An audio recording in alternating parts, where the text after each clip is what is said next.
Hello दोस्तों। सबसे पहले मैं आपसे रिक्वेस्ट करना चाहती हूँ कि वीडियो देखने के बाद सब्सक्राइब ज़रूर कर लीजिएगा।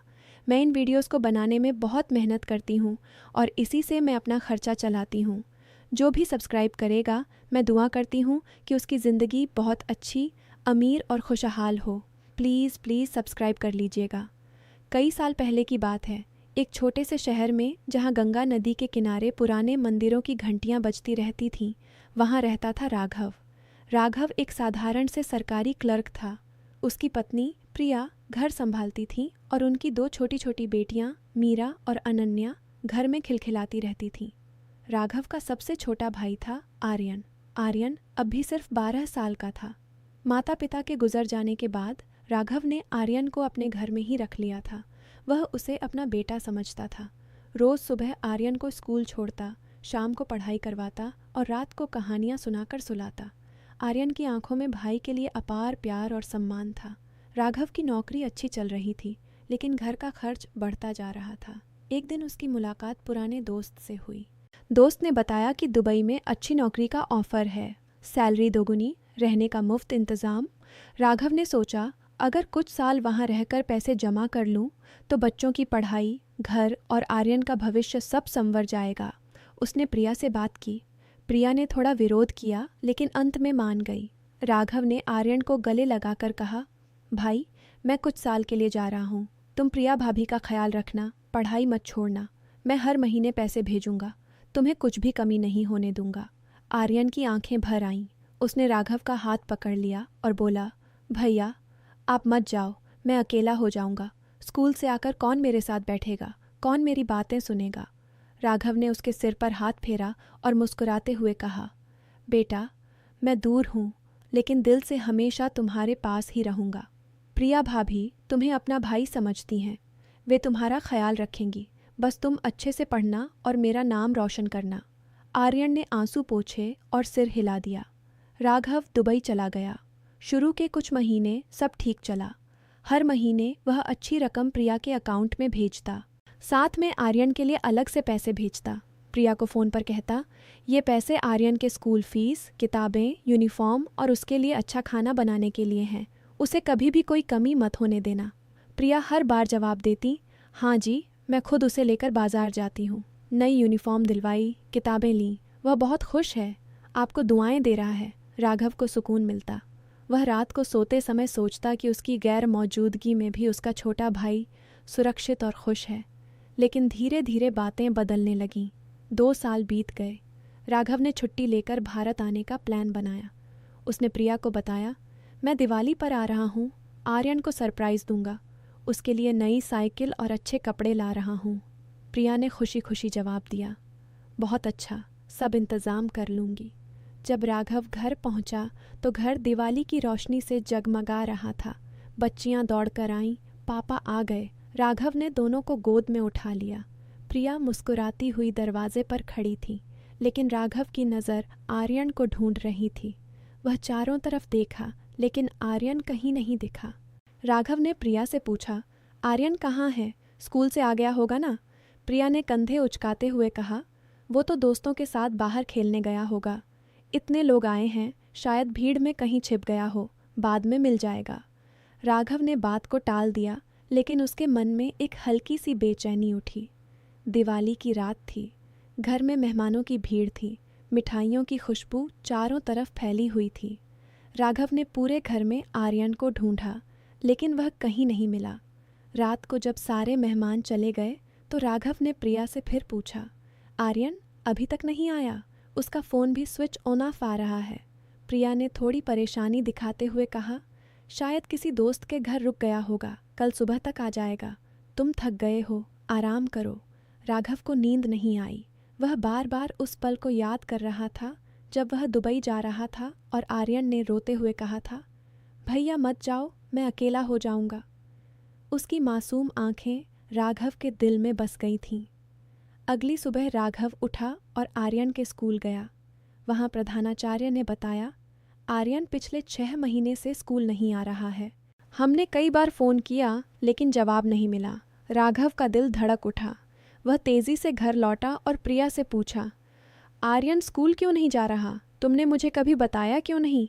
प्रिया ने घबराकर कहा, वो थोड़ा बीमार रहने लगा था, इसलिए घर पर ही पढ़ाई कर रहा था। मैंने सोचा आपको टेंशन ना हो इसलिए नहीं बताया। राघव का शक बढ़ गया। वह आर्यन के पुराने दोस्तों के घर गया। एक दोस्त ने बताया, भैया आर्यन तो कई महीनों से हमें भी नहीं मिला, कहते थे कि घर में कुछ समस्या है। राघव के पैरों तले ज़मीन खिसक गई। उसने प्रिया पर सीधा सवाल किया, सच सच बताओ आर्यन कहाँ है? मैंने तुम्हें हर महीने उसके लिए पैसे भेजे, स्कूल फीस, किताबें, कपड़े, सबके लिए। तुमने वो पैसे उसे दिए या नहीं? प्रिया चुप हो गई, फिर बोली, राघव तुम दूर थे, यहाँ मैं अकेली सब संभाल रही थी, बच्चों की पढ़ाई, घर, सब। आर्यन बड़ा हो रहा था, उसकी वजह से लोगों की बातें होने लगी थीं। राघव की आवाज़ कांप उठी। क्या मतलब, मेरे भाई की वजह से बातें? प्रिया ने नज़रें झुकाकर कहा, लोग कहते थे कि कुंवारे लड़के को भाभी के साथ घर में रखना ठीक नहीं। मैंने सोचा बेहतर होगा कि वह अलग रह ले। राघव ने गुस्से से पूछा, अलग कहाँ? मैंने तुम्हें भरोसे के साथ उसे सौंपा था। प्रिया ने धीरे से कहा, मैंने उसे एक छोटे से कमरे में शिफ्ट कर दिया था, पास के मोहल्ले में। पैसे भी देती थी, लेकिन वह पढ़ाई छोड़कर काम करने लगा। राघव अब और नहीं सुन सका। वह तुरंत उस मोहल्ले की तरफ निकल पड़ा। पुरानी गलियों में घूमते हुए उसने लोगों से पूछा। एक बुजुर्ग ने बताया, आर्यन तो कई महीने पहले यहाँ से चला गया। कह रहा था कि घरवालों ने उसे निकाल दिया। अब कहाँ है किसी को पता नहीं। राघव का दिल टूट गया। वह घर लौटा और प्रिया से चीख कर बोला, तुमने मेरे भाई को घर से निकाल दिया? मैं दुबई में पसीना बहा रहा था ताकि उसका भविष्य संवरे, और तुमने उसे सड़क पर धकेल दिया। प्रिया रोने लगी। मैंने सोचा था कि वह खुद संभाल लेगा। तुम्हें पता चलता तो तुम नाराज़ हो जाते। राघव की आंखों में आंसू थे।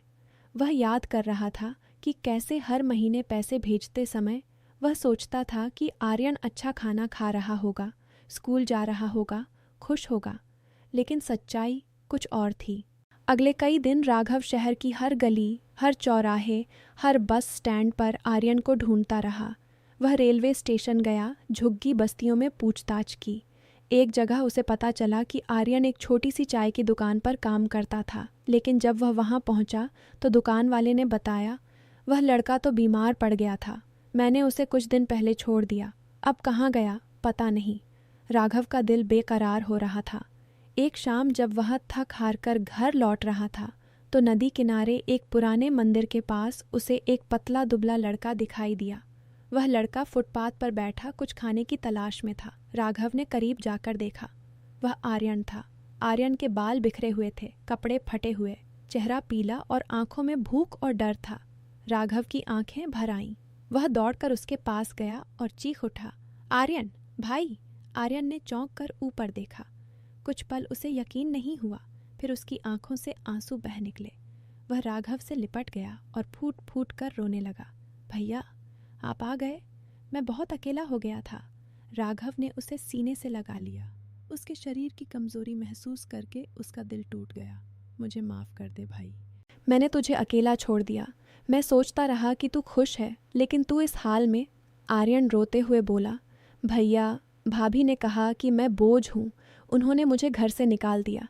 मैंने काम किया लेकिन बीमार पड़ गया, खाना भी ठीक से नहीं मिलता था। मैं रोज़ सोचता था कि काश आप आ जाते। राघव ने आर्यन को घर ले आया। प्रिया को देखकर आर्यन पीछे हट गया। राघव ने प्रिया से सख्त स्वर में कहा, अब और कोई झूठ नहीं, जो कुछ हुआ उसका हिसाब देना पड़ेगा। उस रात राघव ने आर्यन को अच्छा खाना खिलाया, नहलाया और उसके लिए नया कपड़ा दिया। आर्यन सोते समय भी राघव का हाथ पकड़े रहा, जैसे कहीं छूट न जाए। अगले दिन राघव ने प्रिया से साफ कहा, मैं तलाक चाहता हूँ। तुमने मेरे भाई के साथ जो किया वह माफ़ नहीं किया जा सकता। उसका भविष्य, उसकी पढ़ाई, उसकी इज्जत, सब कुछ तुमने छीन लिया। प्रिया रोई, गिड़गिड़ाई, लेकिन राघव का फैसला पक्का था। उसने वकील से संपर्क किया और कानूनी प्रक्रिया शुरू कर दी। राघव ने आर्यन को अच्छे स्कूल में दाखिला दिलाया। रोज़ खुद उसे स्कूल छोड़ता और लेने जाता, उसकी पढ़ाई पर नज़र रखता। धीरे धीरे आर्यन की तबीयत सुधरने लगी। उसके चेहरे पर मुस्कान लौट आई। शाम को वह राघव के साथ बैठकर पढ़ाई करता और पुरानी बातें याद करके हंसता। कुछ महीनों बाद अदालत ने फैसला सुनाया। राघव और प्रिया का तलाक हो गया। राघव ने आर्यन को कानूनी रूप से अपना वारिस बनाया। उसने आर्यन के नाम एक छोटा सा मकान भी खरीदा ताकि भविष्य में उसे कोई कमी न हो। एक दिन राघव आर्यन को लेकर उसी पुराने मंदिर के पास गया जहां उसे ढूंढा था। दोनों ने साथ में दिया जलाया। आर्यन ने राघव का हाथ पकड़कर कहा, भैया अब मैं कभी अकेला नहीं रहूँगा ना। राघव ने उसके सिर पर हाथ रखा और बोला, नहीं भाई, अब हमेशा साथ रहेंगे। जो गलती मैंने की उसे कभी दोहराऊंगा नहीं। रिश्तों में दूरियां कभी भी रिश्तों को कमज़ोर नहीं करनी चाहिए। हमें खुद अपने परिवार का ख्याल रखना चाहिए। दूसरों पर अंधा भरोसा करके हम कभी कभी अपने अपनों को खो देते हैं। आर्यन मुस्कुराया और बोला, भैया आपने मुझे न सिर्फ बचाया बल्कि नई जिंदगी दी। अब मैं भी पढ़कर कुछ बनूंगा और आपका नाम रोशन करूंगा। समय बीतता गया। आर्यन अच्छे नंबरों से पास हुआ और आगे की पढ़ाई के लिए शहर के बेहतरीन कॉलेज में दाखिला लिया। राघव हर कदम पर उसके साथ था। दोनों भाई अब एक दूसरे का सहारा बन चुके थे। दोस्तों, इस कहानी से हमें सीख मिलती है कि परिवार में किसी भी सदस्य को अकेला महसूस नहीं होने देना चाहिए। खासकर जब हम दूर हों तो अपने अपनों पर अंधा विश्वास न करें। खुद संपर्क बनाए रखें और उनकी ज़रूरतों का ध्यान रखें। भाई बहन का रिश्ता सबसे पवित्र होता है। इसे कभी स्वार्थ या सुविधा के आगे नहीं झुकने देना चाहिए। करुणा और जिम्मेदारी से ही परिवार मजबूत होता है। अगर किसी की मजबूरी उसे दूर ले जाए तो भी दिल से जुड़े रहना चाहिए, क्योंकि दूरियां सिर्फ फिजिकल होती हैं। रिश्तों की गहराई कभी नहीं घटनी चाहिए। तो दोस्तों, यह थी आज की कहानी। इस कहानी के बारे में आपकी क्या राय थी, यह कमेंट बॉक्स में ज़रूर बताइए। अगर आपको कहानी पसंद आई हो तो वीडियो को लाइक करें और स्टोरी कॉर्नर चैनल को सब्सक्राइब करें और बेल आइकन पर क्लिक करके इसे ऑन एल पर सेट करें ताकि आपको नए वीडियो की सूचना तुरंत मिल जाएगी। धन्यवाद। कुल शब्द संख्या लगभग 800 शब्द।